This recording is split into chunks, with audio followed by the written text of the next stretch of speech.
ইন্নাহু হুয়াল গফুরুর রাহিম।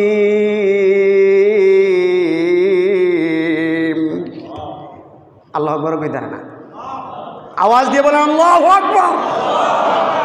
আল্লাহ বলেন ইন্নাহু হুয়াল গফুরুর রহিম, জেনে রাখো আমি আল্লাহই ক্ষমাশীল, আমি আল্লাহ অত্যন্ত দয়ালু।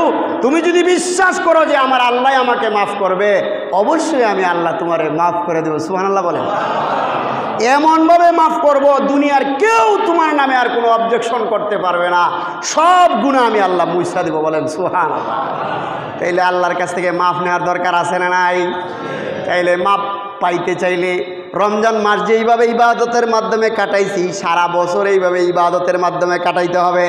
আর যারা আল্লাহ তাআলার ইবাদতের মধ্যে লেগে থাকবে, মাফ করে দিবে কে? কথা কয় না কে? আরো জোরে কে? আওয়াজ দিয়ে কে? আওয়াজ করেন কে? চক্রান্ত থেকে আমাদের সতর্ক থাকার দরকার আছে না নাই? এই জন্য আমি বলবো সমস্ত মুসলিম বোনদেরকে, শোনো, তোমাদেরকে যদি কেউ বলে যে আমি তোমার কাছ থেকে ইসলাম শিখতে চাই, তাহলে বলবা ভাই আমি তো ইসলাম সম্পর্কে তেমন কিছু জানি না। আপনি যদি সত্যিকার অর্থে মুসলমান হইতে চান, তাহলে আমাদের মসজিদের ইমাম সাহেবের কাছে যান। কথা কোন ঠিক না? কথা কয় না মেয়েরা? অতএব বোঝা গেল যে মেয়েদের কাছে ইসলাম শিখতে চায়, ওর মতলব ভালো, ওর উদ্দেশ্য খারাপ। ওর উদ্দেশ্য কি? খারাপ। মাইয়া লোক কি ইসলাম শিখেবে ওরে?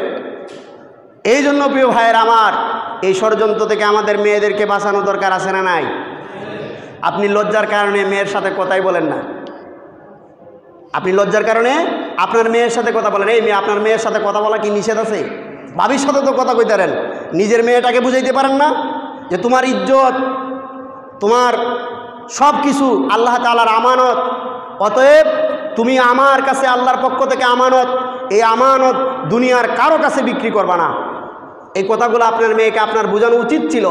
না হয়তো জানেন কাল কিয়ামতের ময়দানে আপনার মেয়ে বেপরদা পরপুরুষের সাথে সম্পর্ক করার কারণে আপনি বাবা হাজি সাহেব হয়ে, আপনি বাবা ইমাম সাহেব হয়ে, আপনি বাবা মাদ্রাসার শিক্ষক হয়ে, আপনি পাঁচ ওয়াক্ত নামাজি হয়ে, মসজিদের দাতা হয়ে, আপনি একজন দানবীর হয়েও আপনাকে জাহান্নামে যেতে হবে।